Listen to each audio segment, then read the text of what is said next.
Good morning, folks. This is Bob out here at Serenity Hill. Boy, it's a nice turn around here. It's a beautiful day if you like cloudy and windy. Hey, but it's 55 degrees, which for what is today anyway? I think the 7th, something like that. That's one of the things about being retired is, if you don't have someplace you have to be every day, you can start forgetting what day it is. Anyway, let me turn the light on. It's kind of gloomy in here. That's a little better. So I thought I'd show you what I've been doing in here. I've been working on cabinets. I've got them kind of to a point where I had all these frames that were two by three, 1x3, whatever, 1.5 by 3 frames, and I didn't have the oak face frames on them, and I needed to get them done up and cleared out. So I milled a bunch of oak, and this is what the face frame looks like. 3/4 inch thick oak, 1.5 inch wide. This is the area. There'll be a drawer in here to fill in that spot, and then I've got my 2x4s in here to support my drawer runners. And then I've got this one is the one I'm telling you going to be on the left side of the stove, and then the one on the right side of the stove, and then the stove right here. So when I'm cooking, standing at the stove, how you like my nice mess? But I'll be able to look out and see the rest of a house and be able to communicate with people. And then I've got in this corner here, it's one of the ones beside the stove, and then a drawer unit and the sink base. And on the other side of this drawer unit is this cabinet here. Instead of putting in a corner cabinet, Deb doesn't really care for the corner cabinets. I've got this cabinet, which the face frame is on the other side. That opens out into the dining room. So in the dining room, we have a cabinet that's got a drawer and a door, or 2 doors and 2 shelves. So we'll probably end up putting serving dishes and platters and our flatware in this cabinet here, and that'll be accessible from the living room or the dining room. And then these on either side of a stove have the tall backs, and that's because the back of the stove will come up about here. And then these are 47 inches tall, and so what'll happen is there'll be a 4x8 sheet of plywood that'll go from here over to there, and I'll put some kind of decorative cover on it, and that's what you'll see be a solid back, and then the bar top on top of here. And then I've got one of my cabinets, and then this is the other of my upper cabinets that I've got. I've got them mounted on the wall. And this one I've already got this one done. I've got to do the same thing over here. And so instead of seeing the white and seeing the plywood on the shelf, you'll see the oak. I cut down some strips of that oak 3/4 inch wide, and then I've got that glued onto the shelf, and I just use some painter's tape to clamp it on till the glue dried, and pull that tape off. And so when you open the doors, that's what you'll see. Now you notice this cabinet, this shelf is tall compared to this one up here. Well, this one is to the right side of a sink, and we've got a lot of water bottles and travel mugs and things like that if I put these even, they wouldn't fit in here. But by this being a little taller, they'll fit. So and I figure if I get wall cabinets made, I'll just go ahead and mount them on the wall. That way they're not in the way and taking up space. So kitchen is starting to take shape. Of course, pantry and laundry room, got the walls up in them. So pretty soon here, on one of these rainier days that we get coming up in the next week, I got to do some more cleanup here so I can start putting flooring down. And I've got a shelf unit in my garage that I got to empty out, because I'm going to bring it and put it over in this corner right there, so that I can take all this stuff that's occupying most of my workspace and put on a shelf unit. And then I'll actually this is just a 3/4 inch piece of plywood, 4x8 plywood, and it's on a couple, I got a couple saw horses that I made, and 3 2x4s across the top of it, and that's supporting this piece of plywood. And I've got less than a 4x4 area to work with here, because the rest of it is full of stuff. So the shelf will clear that, and then I'll be able to cut this down in half and then move my table saw. How you like that mountain of sawdust there by the planer?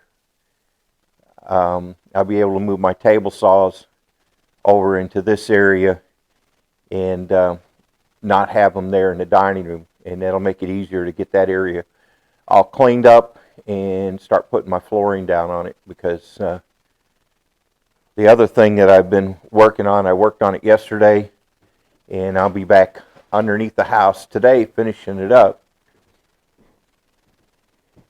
is finally doing my plumbing rough-in. You know, it's one of those things, I'm not really crazy about doing it. So you know how it is when it's something you're not crazy about doing, it's real easy to keep putting it off. But I can't put it off anymore. I got to get my plumbing done. So let me show you what I'm doing under there.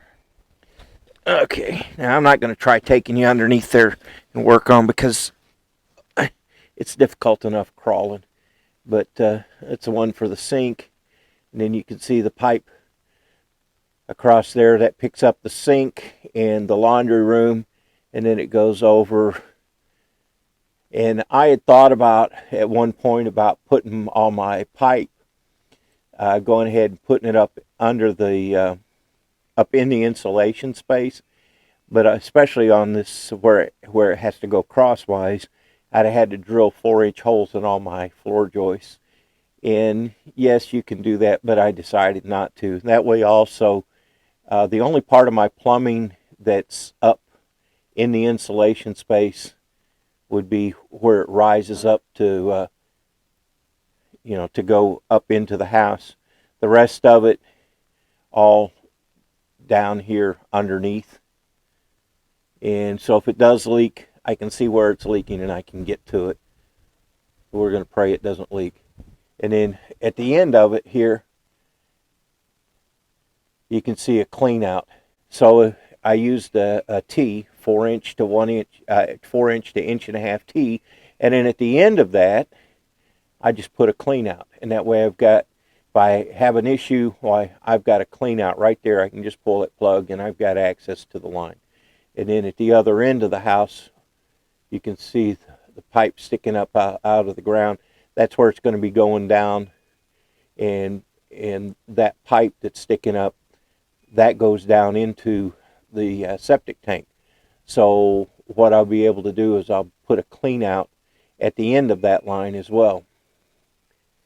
And so that's what I'm getting ready to crawl back under and do. So yeah, I've got at each end of my line, I've got to clean out, and I've also going to have a couple vent lines that I'll be putting in to properly vent it. So, and you might say, well, why would you put the clean outs in there? Well, you know, the clean outs don't cost that much, but if you've ever had a sewer line get plugged up and had to work on it, you will appreciate a clean out, because if I didn't have a clean outs, the only access to that line would be through one of these 1.5-inch drains. You have to snake it down through there and through the P-trap and all that. And this way, if there is an issue, I can remove that clean out and boom, I've got full access to my sewer line if I need. So, at any rate, we'll just pray that it doesn't get clogged up. But if it does, it's not that expensive. Now, you probably won't get that in a contractor-built home because they're going to try to reduce costs as much as possible, and they don't have to work on it. But, you know, when you're designing something yourself and you know that you're the one that's going to have to work on it if there's a problem, then you think to yourself, okay, what can I do to make life easier for me if I have to work on this? So that's what I did. All right, well, I'd love to keep talking to you guys, but because that's a lot more fun than crawling up underneath that house, because where the bulk of my connections are and the bulk of my work is up underneath here, where it's only about 2 feet from the ground to the bottom of the floor joist, and I'm almost 2 feet thick, it seems like. So you know, the front part of the house is high enough that I can crawl underneath it, but when I get to the back house, a part of the house where I have to hook all my lines up, I've got the first toilet, I've got it roughed in, but I've got 2 bathroom sinks, the other toilet, and a shower to rough in.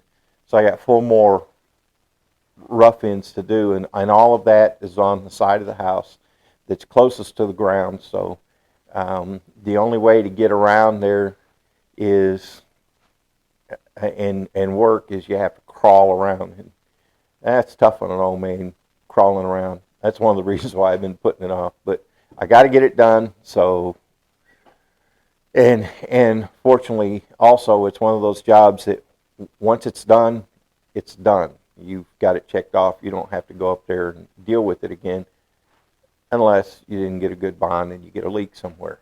So, all right. We'll check in with you before the end of the day and let you know how progress was. And I'm getting ready to crawl underneath that house again. All right. Well, I'm almost done. I've got to... I'm going to hold off on doing my final tie-in to the septic tank until after I get a couple other things hooked up. Like I got to put the P-trap in for my for the laundry, you know, for the washer drain, and I've got to let's see, I got to get a 4-inch elbow. For some reason, I bought one less 4-inch elbow than I need. I need a 4-inch elbow in order to hook up the toilet in the half bath, and I need a 2-inch elbow to finish the shower drain. So almost, but not quite. Just need a couple more days. Actually, I just need a couple more parts. I swear it seems like no matter how much I try to plan things out and draw it out and make a list, I always end up at least one fitting short when I'm doing plumbing or electrical. I end up one fitting or one outlet or one switch or one box short somehow. I don't know how that works out, but it just seems to. But it's kind of wet and muddy underneath there. I'm obviously going to have to just added one more thing to the project list. I'm going to have to clear the leaves out of my gutter and get some of those leaf guards put over my gutter, because my gutter is full of leaves, and so the last couple big rains we had, instead of draining out the downspout at the north end of a house, it was pouring over the gutter and underneath the house. So as muddy as that is, there you go, wet and muddy. And that's how my backside and my knees look too. So I'm going to go get out of these wet and muddy clothes. I think I'll throw them in the washer before Deb gets home to see them. That's a good idea, because she would have a cow and she'd want to use Simple Green and scrub on them for an hour to get them really nice and clean, so I can put them on and go out and get them dirty again. So I'm not that picky about my work clothes on how clean I get them. All right, so I've got that almost done. I've got two things I gotta buy fittings for so I can hook up, and then I will have my my sewer line ready to tie in to the septic tank. So one more thing, just getting a little bit closer. So, all right, thanks for stopping by, and we appreciate you taking the time to take a look at the videos. Stay warm, stay dry. That's what I'm going to do the rest of the day, and we will talk to you in the next one. Bye now.